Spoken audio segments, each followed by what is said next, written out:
एक फिल्म आई थी कुछ साल पहले, इसका नाम था हमको दीवाना कर गए। उसका एक गाना था अ, जिसका जिसका एक अंतरा है कि टूटेंगे सारे भरम धीरे धीरे। तो शायद एक भरम बहुत बड़ा था, वो बाबा रामदेव के नाम का था। वो भ्रम धीरे धीरे अब शायद टूटने लगा है। आदाब, नमस्कार, द रेड माइक में आपका स्वागत है। मैं हूं सौरभ शुक्ला। अब हम ऐसा क्यों कह रहे हैं? बाबा रामदेव से हमारी जाती दुश्मनी तो है नहीं, कोई ज़मीन की लड़ाई तो है नहीं। दरअसल ये सारी जो हम बोल रहे हैं कि ना भरम क्यों टूट रहे हैं बाबा रामदेव को लेकर के, क्योंकि कोर्ट ऐसे आदेश दे रहा है, फटकार लगाए दे रहा है, बाबा रामदेव के विज्ञापनों पर रोक लगाए दे रहा है। ये सारे काम हो रहे हैं। बाबा रामदेव को सुप्रीम कोर्ट ने बैठा के माफ़ी मंगवाई डॉक्टर्स से, और बाबा रामदेव को कहा कि भैया काहे बार बार तुम अपनी मार्केटिंग करने के लिए, अपने प्रोडक्ट्स बेचने के लिए दूसरे प्रोडक्ट्स को नीचा क्यों दिखाते हो? अभी हाल ही में आपको याद होगा पतंजलि का शरबत लॉन्च किया, तो रूह अफ़ज़ा जो कि हमदर्द का, इसको बोल दिया कि अगर इसको खरीदेंगे तो फिर मदरसे बनेंगे, हमारे खरीदेंगे गुलाब शरबत और तो फिर ये गुरुकुल बनेंगे। उस पर जो है दिल्ली हाई कोर्ट ने फटकार लगाई कि कैसे आप देश का सोशल फैब्रिक खराब कर रहे हैं। उस एड पर रोक लगाई, उस विज्ञापन पर रोक लगाई। तो बाबा रामदेव जो योग गुरु होते थे, अब धीरे धीरे रोग गुरु होते जा रहे हैं। अब उनका एक और जो विज्ञापन है, जो पतंजलि के च्यवनप्राश का विज्ञापन है, उस पर भी दिल्ली हाईकोर्ट ने रोक लगा दी है।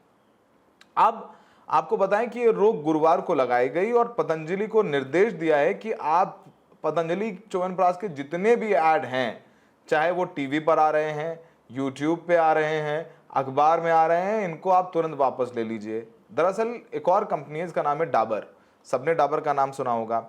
डाबर ने हाईकोर्ट में याचिका लगाई थी और कहा कि रामदेव बाबा अपने च्यवनप्राश का विज्ञापन में वो दूसरे जो च्यवनप्राश हैं उनके प्रोडक्ट्स को भला बुरा कह रहे हैं, गलत सलत कह रहे हैं, नीचा दिखाने की कोशिश कर रहे हैं, और उनका जो विज्ञापन है वो नेगेटिव है, भ्रामक है, और इसको दिखाने से उनके प्रोडक्ट की क्रेडिबिलिटी खराब हो रही है। अब डाबर ने कहा, बताएंगे, वो भी बताएंगे कि भाई ऐड क्या था। ऐड भी हम आपको बता देंगे कि ऐड में क्या कहा था बाबा रामदेव ने, जिसको लेकर के इतनी समस्या हो रही है। डाबर ने कोर्ट में तर्क रखा कि बाबा रामदेव के च्यवनप्राश का विज्ञापन उनको बदनाम कर रहे हैं, बल्कि उपभोक्ताओं को गुमराह भी कर रहे हैं। च्यवनप्राश एक पारंपरिक आयुर्वेदिक औषधि है, जिसे ड्रग्स और कॉस्मेटिक एक्ट के तहत एक नियम के मुताबिक बनाना होता है। ऐसे में अन्य ब्रांड्स को सामान्य कहना गलत, भ्रामक और नुकसानदेह है। अपने प्रोडक्ट को अच्छा बताना, दूसरे प्रोडक्ट्स को रद्दी बताना। तो दरअसल बाबा रामदेव ने ऐड में, अपने जो विज्ञापन के ऐड में, उन्होंने कहा कि जिनको आयुर्वेद और वेदों का ज्ञान नहीं है, फिर से सुनिएगा, जिनको आयुर्वेद और वेदों का ज्ञान नहीं है, जो देश को एक परिवार नहीं बाजार मानते हैं, उन पर आप भरोसा ना करें। हमारा जो च्यवनप्राश है वो महर्षि चरक, सुश्रुत, धन्वंतरी और च्यवन ऋषि की परंपरा के अनुरूप तैयार किया गया है। इसमें 40 नहीं 51 बेशकीमती जड़ी बूटियां व केसर युक्त है, और च्यवनप्राश खाइए। तो किस तरीके से कि भाई जो डाबर है उसको ज्ञान नहीं है वेदों का, बाजार समझते हैं, तो क्या बाबा रामदेव फ्री में च्यवनप्राश बांट रहे हैं? फ्री में च्यवनप्राश तो बांट नहीं रहे हैं, पैसा तो वो भी ले रहे हैं। अगर बहुत देश की और देश को बाजार नहीं समझते हैं तो लगाइए ठेला, बेचिए मुफ्त में, गरीबों को खिलाइए च्यवनप्राश। इम्यूनिटी की जरूरत तो गरीबों को है ना देश की, उनको ही तो पौष्टिक आहार नहीं मिलता है, जाके बांट दें। तो बाबा रामदेव ने अपने विज्ञापन में यही बात कही। उस विज्ञापन की एक क्लिप भी हम आपको सुनवा देते हैं। जिनको आयुर्वेद और वेदों का ज्ञान नहीं, जो देश को एक परिवार नहीं बाजार मानते हैं, वे महर्षि चरक, सुश्रुत, धन्वंतरी और च्यवन ऋषि की परंपरा के अनुरूप। तो हमने आपको बताया। तो अब इस पूरे मामले को सुनने के बाद हाईकोर्ट ने कहा है कि बाबा रामदेव, आप पहले अपने ये जो विज्ञापन आप चला रहे हैं उस पर रोक लगा दीजिए। कोर्ट ने कहा है कि पतंजलि अपने विज्ञापन में डाबर के च्यवनप्राश को सामान्य और आयुर्वेद की परंपरा से दूर बताकर प्रोडक्ट की छवि को नुकसान पहुंचा रहा है। इस विज्ञापन में स्वामी रामदेव खुद कहते नजर आ रहे हैं कि जिन्हें आयुर्वेद और वेदों का ज्ञान नहीं, वो पारंपरिक च्यवनप्राश कैसे बना सकते हैं। कोर्ट ने यह टिप्पणी की। डाबर ने अपनी पिटीशन में कहा कि पतंजलि उनके प्रोडक्ट का इमेज खराब करने की कोशिश कर रहे हैं। उन्होंने कहा कि वे पतंजलि के विज्ञापन के अनुसार 40 जड़ी बूटियों से बना हुआ च्यवनप्राश सामान्य है और उनका बढ़िया है। जब ये बात कहें तो उसका सीधा असर डाबर को निशाना बनाना है। डाबर का प्रोडक्ट है, क्योंकि डाबर अपने च्यवनप्राश में 40+ जड़ी बूटियां होने के दावे करता है। डाबर का कहना है कि च्यवनप्राश बाजार में उनकी 60% से ज्यादा हिस्सेदारी है। डाबर ने यह भी कहा कि पतंजलि के विज्ञापन में संकेत दिया गया है कि दूसरे ब्रांड्स के उत्पादों से स्वास्थ्य को खतरा हो सकता है। डाबर ने यह तर्क दिया कि पतंजलि पहले भी ऐसे विवादास्पद विज्ञापनों के लिए सुप्रीम कोर्ट में अवमानना का केस झेल चुका है। इससे साफ है कि बाबा रामदेव एक रेगुलर ऑफेंडर हैं। इनको दूसरों को नीचा दिखा करके अपना माल बेचना है। शरबत जिहाद शुरू कर दिया था। 3 अप्रैल को उन्होंने जैसे हमने शुरू में बताया ना कि 3 अप्रैल को बाबा ने शरबत की अपने पतंजलि के शरबत को लॉन्च किया था गर्मी से ठीक पहले। तो उन्होंने एक्स प्लेटफॉर्म पर कहा था कि कंपनी शरबत बनाती है, उसे जो पैसा मिलता है उससे मदरसे और मस्जिद बनवाती है। बाबा रामदेव ने कहा था जैसे लव जिहाद और वोट जिहाद चल रहा है, वैसे शरबत जिहाद भी चल रहा है।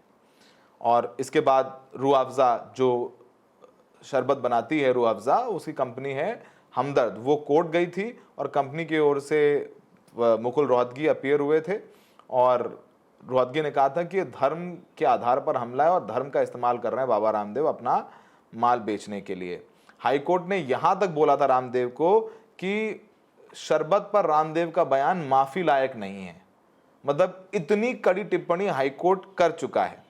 नाराजगी भी जताई थी और उन्होंने कहा है कि जो बाबा रामदेव कह रहे हैं उसने कोर्ट की अंतरात्मा को झकझोर दिया है और बाकायदा कोर्ट में हलफनामा दिया रामदेव ने और कहा कि अब ऐसी टिप्पणियां नहीं करेंगे, हम सारे जो है वीडियो हटा चुके हैं। लेकिन बाबा रामदेव, जैसे हमने कहा कि रामदेव योग गुरु नहीं रोक गुरु हो गए हैं। रोक, उनके सारे विज्ञापनों पर रोक लगती जा रही है और माफ़ी भी बहुत मानते हैं। जितना वो अलल बलल बोलते हैं उसके बाद उनको माफ़ी भी मांगनी पड़ती है और ये सब हम अपने हिसाब से अनुसार नहीं कह रहे, सारी कोर्ट के आदेश हैं। भ्रामक विज्ञापन केस में कोर्ट में माफ़ी मांग चुके हैं रूह अफ़ज़ा वाले मामले में। अगस्त 2022 को Indian medical association supreme court गया और सुप्रीम कोर्ट में जाकर के उन्होंने कहा था कि ये कोरोनिल अपनी दवाई लॉन्च की थी बाबा ने कि कोविड में कोरोनिल लीजिए और कोविड ठीक हो जाएगा, और सारे डॉक्टर्स को फ्रॉड बताया, न जाने क्या क्या बोला था। सुप्रीम कोर्ट गए बाबा ये सारे डॉक्टर्स और वहां पर बाबा रामदेव को माफ़ी मांगनी पड़ी, वो और बालकृष्ण को, सारे डॉक्टर्स से, और कहा सारे ऐड हटाइए। वहां माफ़ी मांगी। नवंबर 2023 को पतंजलि के भ्रामक विज्ञापनों पर रोक लगाने का आदेश दिया कोर्ट ने, फिर भी प्रचार जारी था। फिर 27 फरवरी 2024 को कोर्ट ने पतंजलि को फटकार लगाई और बाबा रामदेव और बालकृष्ण को आगे खुद आओ बैठो कोर्ट में इनको हड़काया, बोला कि तुम्हें सज़ा दे देंगे। फिर 2025 में बाबा रामदेव और बाकायदा लिखित माफ़ी मांगी डॉक्टर से, उसके बाद से उनके ऊपर से ये पूरा केस बंद किया। तो बाबा रामदेव जो लगातार एक टाइम थे वो क्रूसेडर बन गए थे कि वो काला धन वापस लाएंगे, ना काला धन आया ना बाबा रामदेव की बातें हुई। लेकिन आप समझिए कि ये जनता को किस तरीके से भगवा वस्त्र पहन के, पहले योग के नाम पर, फिर धीरे धीरे कैसे इन्होंने अपनी एक मार्केट तैयार किया कि हम पतंजलि हैं, हम तो सब आयुर्वेद और परंपरा, मंजन ब्रश, टूथब्रश, ये वो सब कुछ इन्होंने मार्केट बनाया, एडवर्टीजमेंट्स दिए। उसके बाद कैसे बाबा रामदेव धीरे धीरे जो एक वक्त काला धन कांग्रेस सरकार के खिलाफ पूरा मोर्चा खोले हुए थे, वो कैसे एक योग गुरु से वो बिजनेसमैन बने।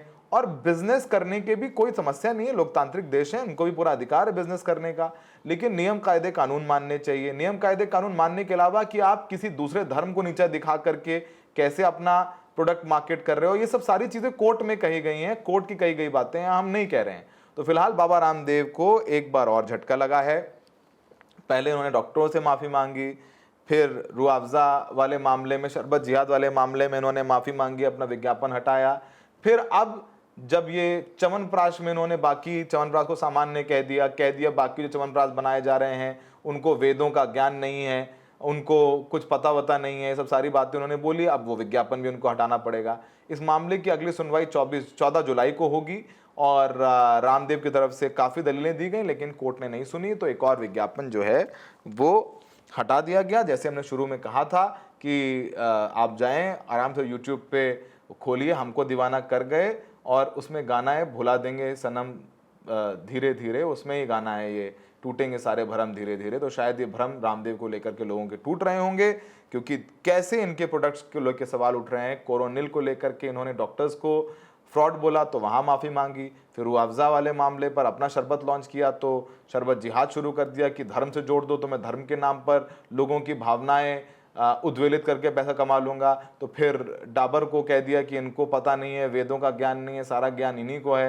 इन्होंने कहा कि बाकी जो च्यवनप्राश वाले देश को बाजार समझते हैं, तो अगर वो बाजार न समझते हैं तो फ्री में बांट दें अपना च्यवनप्राश, जाकर के इतने लोग बैठे च्यवनप्राश खा लेंगे, थोड़ी इम्यूनिटी भी आएगी, देश के लिए काम करेंगे, मेहनत करेंगे, किसानों को दे दे, किसान गरीब हैं, उनके पास वैसे ही प्रोटीन के सोर्स नहीं है, अच्छा खाना नहीं है, पैसे अफोर्ड नहीं कर सकते हैं। तो बाबा रामदेव को कम से कम ये तो करना चाहिए देश हित में, तो अपना जो च्यवनप्राश है उनको जाके गरीबों को बांटना चाहिए, क्योंकि वो तो नहीं समझते हैं कि बाजार है। और बाजार समझ रहे हो, नहीं समझ रहे होते देश को, मतलब समझ रहे होते कि देश तो अपना है, अपने लोग हैं तो मुफ्त में बांटते।